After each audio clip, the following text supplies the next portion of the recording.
Olá, nono ano, como vocês estão? Tudo bem? Professor Ortega aqui, passando para discutir e dar um recado em relação à cultura e cidadania, matéria de cultura e cidadania.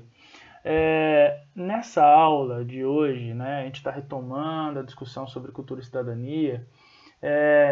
Eu vou fazer uma análise, né, trazer alguns pontos para a gente pensar. Futuramente, passando esse processo, né, o que a gente tem vivido, nós vamos, mais futuramente, né, nós vamos discutir a possibilidade desses temas que eu estou trazendo hoje, a gente fazer alguns trabalhos, tá? Que eu acho que é bacana a gente discutir, pensar e refletir sobre o momento que nós estamos vivendo. Então hoje eu vou trazer alguns pontos que eu acho interessante a gente repensar, pensar, refletir sobre eles nessa matéria tão importante como cultura e cidadania, né, que é uma matéria que traz os problemas, que traz umas discussões tabus, né, como a gente estava vindo fazendo, né, quando a gente estava no cronograma certinho, a gente tinha discutido já xenofobia, inclusive vou falar sobre isso agora com vocês, porque são temas que existem, né, são vivenciados todo momento pela nossa sociedade, mas que em determinadas situações elas são elevadas, elas são ainda mais ressaltadas, né? Então eu queria trazer alguns pontos com vocês. Então, nessa aula eu vou trazer algumas reflexões. Nas próximas aulas que a gente for ter, eu vou iniciar o segundo bimestre, que a gente vai discutir temas já previstos, né, no calendário. Acredito que o nono ano seja pobreza, né? Se eu não me engano é pobreza o tema. Então a gente vai discutir pobreza e como isso atrapalha a ideia de cidadania, né, e tudo mais. Bom, vamos lá. Eu trouxe alguns temas, eu vou começar pelo que a gente já citou, que é xenofobia. Pessoal, quando acontece momentos como esse, de pandemia, de crise, né, mundial, né, planetária, acontece de as pessoas tentarem, geralmente as pessoas ignorantes, tentarem culpar algo. Às vezes realmente tem culpa, alguém tem culpa sobre alguma coisa. Por exemplo, quando o Império Mongol estava invadindo, né, todos os seus territórios, tal, eles usavam a peste, né, peste negra, a seu favor. Então o que eles faziam? Eles pegavam corpos contaminados, né, com a peste negra e lançavam, catapultavam para dentro das muralhas, principalmente no Império Chinês. Então usavam isso de forma de uma arma biológica, né? Geralmente não é o principal ingrediente de uma batalha de guerra, na questão de guerra da mongol, porque eles usavam o arco e flecha, a cavalaria avançada. Então era um tema, era um auxílio na guerra, né? Então sempre tem essa coisa de achar um culpado. Em 2009 teve a SARS, tá? Que é uma espécie de coronavírus, né? E muitos imigrantes mexicanos foram violentados, culpados pela mídia, por algumas mídias, né, ignorantes e governantes, tá? Então, assim, um problema. A gripe espanhola em 1918, ela também, imigrantes espanhóis eram tratados muito mal no Brasil. Apesar de carregar o nome gripe espanhola, a gripe não surgiu na Espanha, né? Provavelmente surgiu ou nos Estados Unidos, no estado do Kansas, ou na França, e foi disseminada por causa da Primeira Guerra Mundial. Então, quem causou a Primeira Guerra Mundial é um dos culpados da gripe espanhola de 1918. Então, assim, não eram os espanhóis, e mesmo assim eles foram perseguidos no Brasil e em vários outros países. Por que é chamado de gripe espanhola? Porque foi os jornais espanhóis que divulgaram a gripe, os primeiros casos de gripe, né? Então, mas não é da Espanha especificamente, e essa gripe matou estimativas de 50 milhões de pessoas, 5 vezes o tanto que a Primeira Guerra Mundial matou. Então, olha que loucura isso daí. Então, os espanhóis sofreram xenofobia. Na peste negra, os judeus em várias regiões da Europa sofreram xenofobia porque acreditavam que era uma punição aos judeus, principalmente disseminado pela Igreja Católica, né? Então sofreu bastante com isso. O que mais? Atualmente, galera, a xenofobia está sendo usada geralmente com asiáticos, né? O Trump já usou o termo vírus chinês, o deputado federal Eduardo Bolsonaro também utilizou o termo vírus chinês. Isso tudo gera ainda mais e reforça ainda mais xenofobia. Não contribui. A OMS, a Organização Mundial da Saúde, tem evitado usar essa denominação, tentou combater logo de começo isso para não gerar crises diplomáticas, né?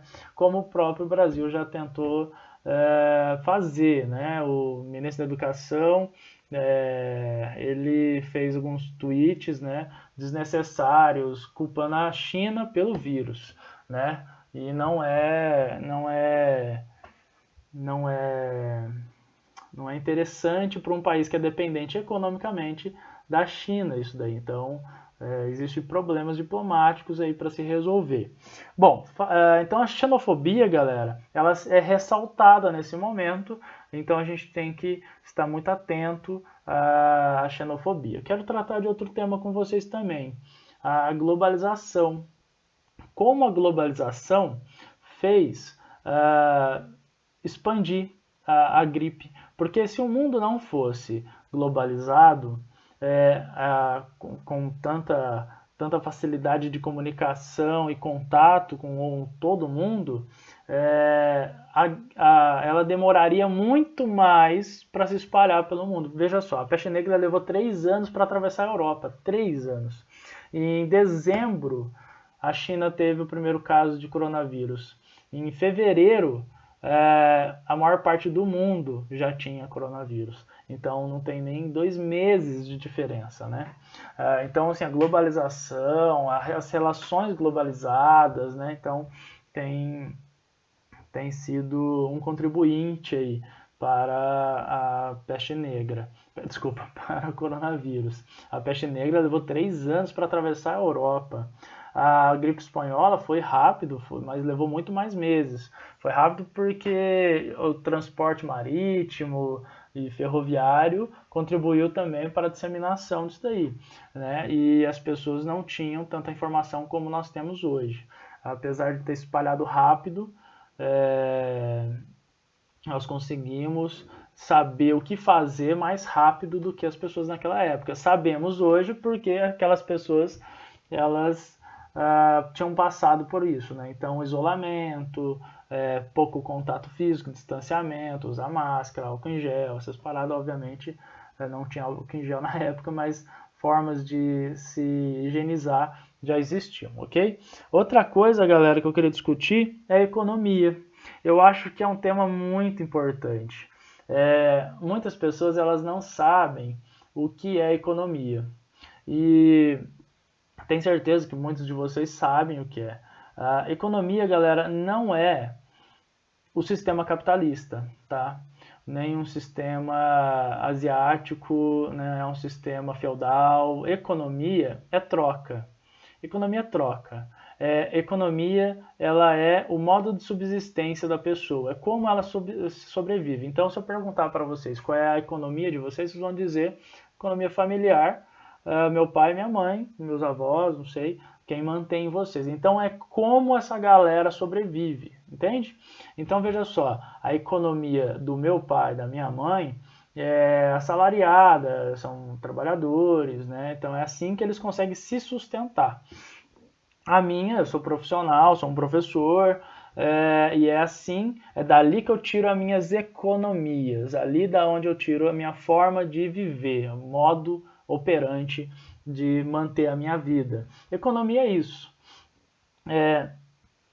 Muitas pessoas têm dito que a economia vai sofrer um prejuízo gigantesco. Vai sim. Só que veja só, uma publicação muito recente da Universidade de Oxford, na Inglaterra, estava demonstrando como o isolamento é importante para a economia. Tá? Por quê? O que aconteceu na Idade Média, na peste negra, no período da peste negra? As pessoas morreram, muitas pessoas morreram. A mortalidade era muito alta por causa dos problemas de higiene, né? Aglomeração, né? Não isolavam-se direito. As pessoas, olha o que elas faziam, galera. E com medo de pegar a peste, eles jogavam os corpos nas ruas. Isso só piorava a situação, em vez de enterrar ou queimar, né? O que aconteceu? O tanto de gente que morreu, o que aconteceu consequentemente? Faltou pessoas para cultivarem terras, para plantar, que era o principal modo de subsistência das pessoas, que é a economia agrária. O que aconteceu? Faltou mão de obra. Faltando mão de obra, a economia demora muito mais tempo para se erguer. Por quê? Gerações e gerações vão ter que nascer, aprender e se virar para produzir comida. Então, demorou muito, né? Os salários tiveram que ser aumentados, né? Pagamentos dos ofícios tiveram que ser aumentados porque morria tanta gente que quem sabia, né, conseguia fazer esse... Então, mão de obra ficou cara. Então, é um problemaço quando muita gente morre, né? Quando aconteceu a gripe espanhola, em 1918, foi 2 anos, né? Foi um período de 2 anos a primeira onda, a segunda onda vai em 1922. Teve 2 ondas de gripe espanhola, inclusive matou Rodrigues Alves, um futuro presidente do Brasil, ele já tinha sido presidente, combateu a varíola e a febre amarela no Rio de Janeiro, a revolta da vacina em 1904, e depois ele foi candidato e ganhou para o 1918, só que ele acabou morrendo de gripe espanhola. Veja só, o que aconteceu? 45 mil ou 40 mil, né, vai de 35 a 45 mil pessoas mortas pela gripe espanhola. No Rio de Janeiro, só no Rio de Janeiro foram 14 ou 17 mil pessoas mortas. O que aconteceu? Falta de mão de obra no Rio de Janeiro, a economia despencou, né? Então é um problema isso daí. Cidades que tiveram um isolamento na época da gripe espanhola, São Francisco, Nova York, Califórnia. Na Califórnia teve uma também, eu não lembro qual cidade que foi, mas fizeram um isolamento preventivo, como Nova Zelândia está fazendo hoje, como a Alemanha, vários países estão fazendo hoje, está dando certo, porque a tendência é diminuir, as pessoas morrem menos, e quando retorna a troca comercial, o que acontece? Tem mão de obra funcionando, tem mão de obra apropriada. Se muita gente morrer, o Brasil vai ter que ou importar mão de obra, isso vai ser muito caro para o Brasil, ou vai ter que esperar a geração crescer, no caso vocês, para se desenvolver, passar no vestibular, fazer uma faculdade. Olha o tempo que vai levar uma década isso daí. Então, assim, o isolamento, segundo esse estudo de Oxford, é um meio de melhorar a economia, de ajudar na economia. Tem um empresário aqui na região de Uberaba, ele tem várias lojas, né? Tem uma fábrica, tudo mais. Não me lembro até agora o que é. E ele estava falando um negócio que é importante. A economia, ela funciona junto com a saúde. Se não tem saúde, não tem economia. Então é muito importante a gente lembrar disso daí. Pessoal, outra coisa é a ética social que eu queria trabalhar com vocês.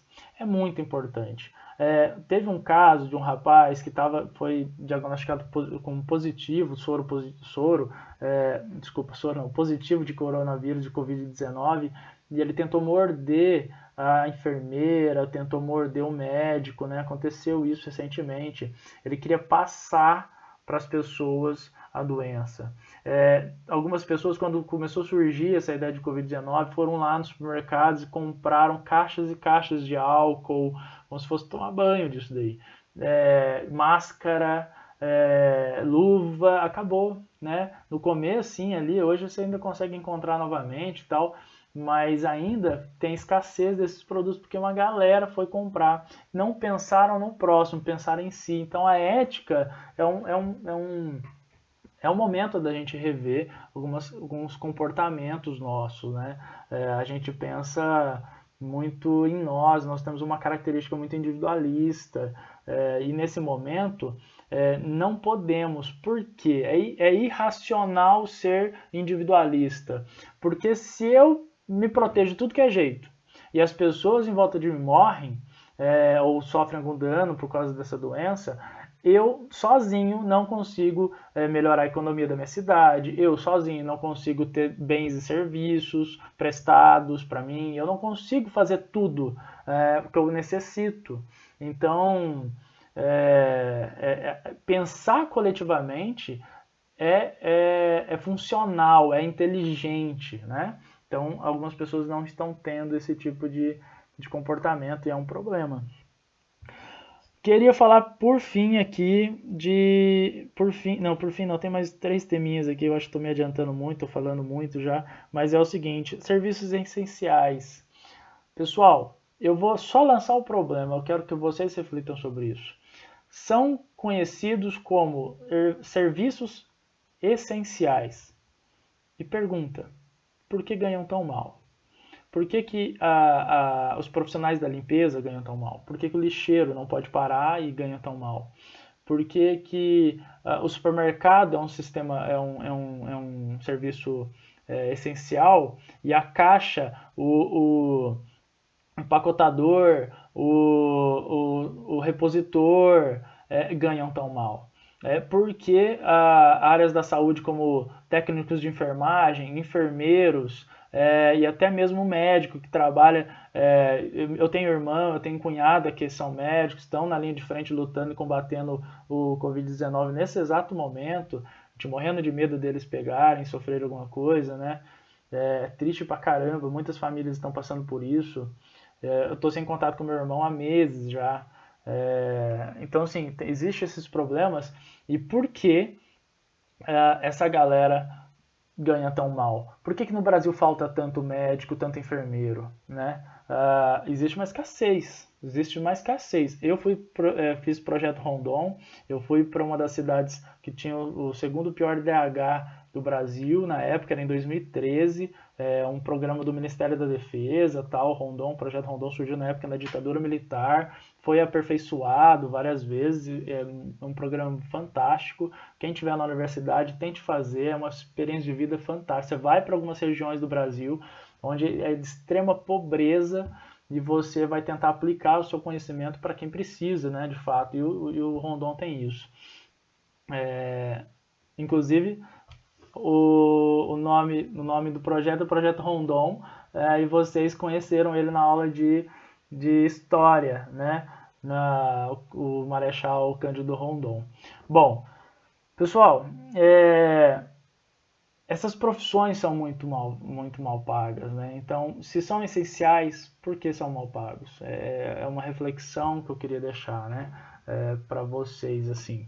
Outra coisa, papel das mídias sociais, das TICs, que são as tecnologias de informação e comunicação, como elas hoje estão sendo essenciais, né? Vocês estão tendo aulas agora, nesse exato momento, tendo uma aula ao vivo, gravada, assistindo no conforto da sua casa, no seu computador, no seu sofá, com cobertinho aí, porque Araxá deve estar um frio do inferno.